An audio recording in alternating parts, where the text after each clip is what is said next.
वैसे तो हम लोग शपथ ग्रहण समारोह में जाते रहते हैं, चाहे वो पीएम का हो चाहे सीएम का हो। जब प्रधानमंत्री जी ने शपथ ली थी उसके भी साक्षी बने, जब मुख्यमंत्री जी ने शपथ ली उसके भी साक्षी बने, और आज जब प्रेस क्लब का बस एक ही ये रह गया था, तो आज प्रेस क्लब का शपथ ग्रहण समारोह हुआ अध्यक्ष सहित सारे पदाधिकारियों का, तो इसका भी साक्षी बनने का अवसर मिला। रमन जी पहले नजीमाबाद से बोलते थे, आजकल अब नजीमाबाद से नहीं हरिद्वार से बोलते हैं, होटल रिजेंटा से बोलते हैं। ये भी अच्छी बात है। और यहाँ टोटल का भी कोई खतरा नहीं है, इसलिए वालिया जी को ये विद्या भी आती है, ब्राह्मण विद्या भी आती है। मंचासीन हमारे सभी पूज्य संत, और अभी अभी आपने जिनको उद्घाटन वक्तव्य देते हुए श्रवण किया, रविदेव शास्त्री जी, महामंडलेश्वर आदि योगी, महामंडलेश्वर ललितानंद गिरी, हमारे डॉक्टर हरिहरानंद जी, हमारे ज्योतिर्मयानंद जी सहित भारत माता मंदिर के प्रबंध न्यासी आईडी शास्त्री जी, और हमारे डॉक्टर विशाल गर्ग। शपथ ग्रहण तो आपका भी होगा, वो किस रूप में होगा, क्या होगा, ये सब भविष्य के आंचल में है, सबका लिखा होता है। संत पथिक जी कहते थे पथ और शपथ का जीवन में बहुत बड़ा प्रभाव पड़ता है। नाम भी पथिक था और पथ पर चलते रहते थे। पथ पर चलने वाला पथिक एक ही बात कहता था कि अगर जीवन में शपथ है और सत्य की शपथ है, जैसी शपथ लेते हैं अगर हम वैसा करते हैं, किसी को कोई प्रमाण देने की आवश्यकता नहीं पड़ती है, वो व्यक्ति खुद प्रमाणिक बन जाता है। वो जो बोलता है प्रमाणिक बोलता है, वो जो लिखता है प्रमाणिक लिखता है। दो तीन चीजें ऐसी हैं, प्रमाणिक बोलना और प्रमाणिक लिखना आज के समय में थोड़ा सा कठिन है। कई बार आप प्रमाणिक बोलेंगे, प्रमाणिक लिखेंगे, तो फिर आप अकेले पड़ जाएंगे। कई बार आदमी को लगता है कि अगर मैं अकेला पड़ गया तो मेरे लिए कठिन होगा। वो व्यक्ति बोलता है। मैंने ऐसे ऐसे पत्रकारों को देखा है कि जो बिल्कुल निर्भीक होकर के, जिन्होंने अपनी लेखनी से इस राष्ट्र को, इस समाज को बहुत कुछ दिया है, आज भी लोग उनको याद करते हैं। जीवन में पत्र का बहुत बड़ा महत्व है। सवेरे सवेरे उठ करके अब लोग भगवत गीता, तो ये साधु संत या आप में से भी कोई होगा, कोई ग्रंथ उठाता हो, सबसे पहले आदमी सुबह उठाता है तो समाचार पत्र उठाता है कि देश दुनिया में क्या हो रहा है, विश्व में क्या हो रहा है। और वो पढ़ते पढ़ते जहां उसमें अतिशयोक्ति होती है, वो वहां से हटा लेता है अपने आप को कि नहीं, ये इसमें अतिशयोक्ति है, ये प्लांट की गई है। पत्र उसको कहते हैं जो समाज को पतन से बचाए। पुत्र उसे कहते हैं अगर किसी भूल के कारण माता पिता कहीं किसी निंदित लोक में चले गए तो वहां से उनको पवित्र लोकों में पहुंचा दे।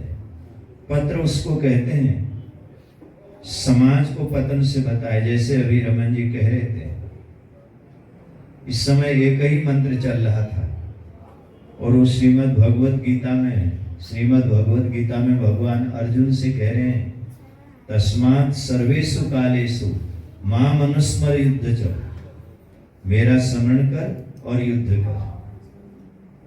देखो क्रिया की प्रतिक्रिया होती है और क्रिया की प्रतिक्रिया होनी भी चाहिए।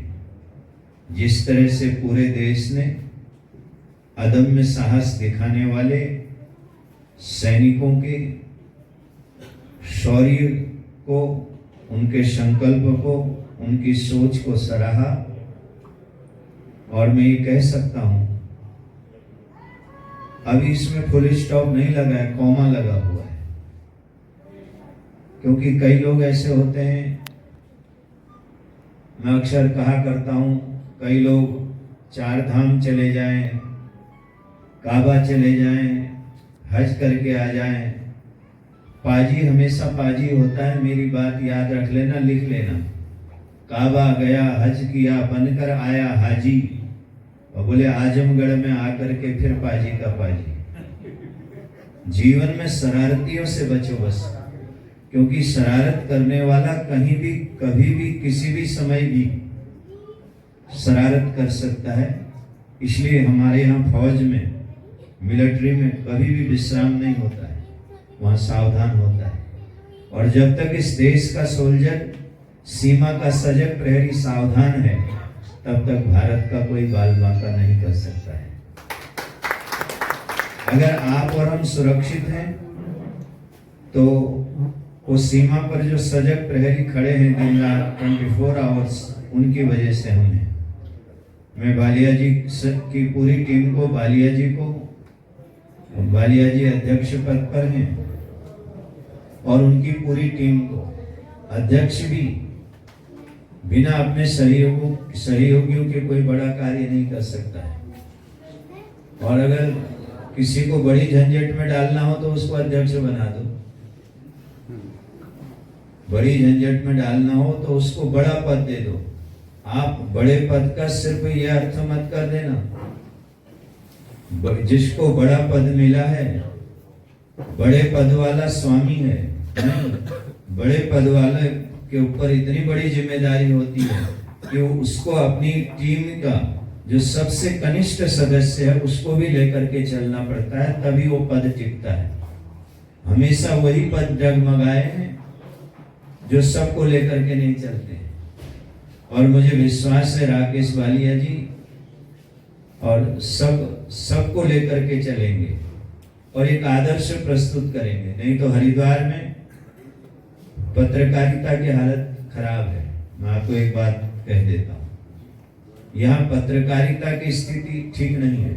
जो अच्छे अच्छे पत्रकार हैं वो हरिद्वार नहीं आना चाहते, वो कहते हैं सहारनपुर भेज दो, कहीं और भेज दो, हरिद्वार मत भेजो।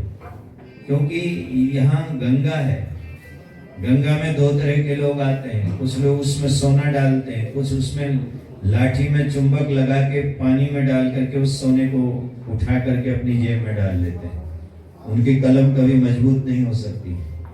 कलम हमेशा उसी की मजबूत होती है जो बिल्कुल निष्काम होता है। अगर ये 2-3 पद मैं आपको निवेदन करूं, ये पद ऐसे हैं, अगर इन पदों में भगवान व्यवस्था सबको देता है, जो पत्थरों के बीच में पड़े हैं, जो चट्टानों के बीच में पड़े हैं, अगर वो उनको व्यवस्था देता है तो आपको, हमको भी देता है। हमारा वक्तव्य और आपकी कलम दोनों एक हो जाए। कई बार ऐसा होता है, बालिया जी कभी कर भी देते हैं, मने जैसे अभी मेरे को मुख्य अतिथि बनाया, थोड़ी देर बाद मेरे से दमदार आ जाएगा, उसको बना देंगे। ये जो कई बार ऐसा होता है, मैं कई जगह में बहुत अच्छा वक्तव्य दे के आता हूँ, लेकिन सवेरे जब अखबार पढ़ता हूँ तो हेडिंग किसी और का होता है। ये चीजें आपके लिए भी, हमारे लिए भी, हमारे वक्तव्य में भी ऐसा ना हो कि हम किसी का मुंह देख करके बोलें। आपकी कलम ऐसी ना हो।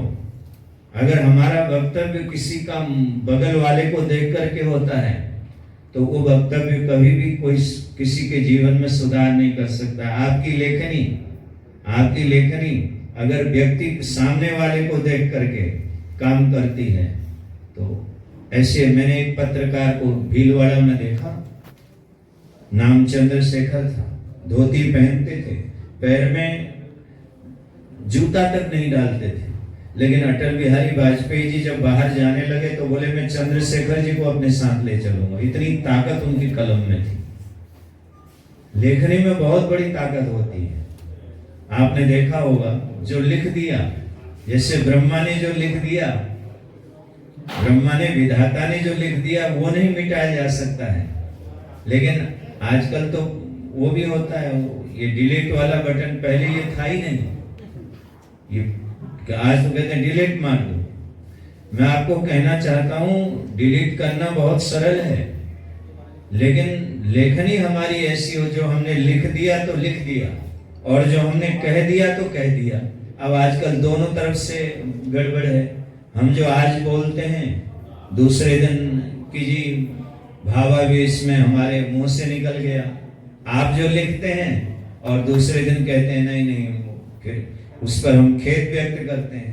तो इसलिए हम हमारी सोच में, सपने में, संकल्प में एक बात होनी चाहिए, और ये बहुत गहरा समुद्र है। मैंने ऐसे ऐसे पत्रकार देखे हैं। मैं एक जगह, क्योंकि हम तो हरिद्वार में कम रहते हैं, बाहर ज्यादा रहते हैं, हम तो पब्लिक में रहते हैं।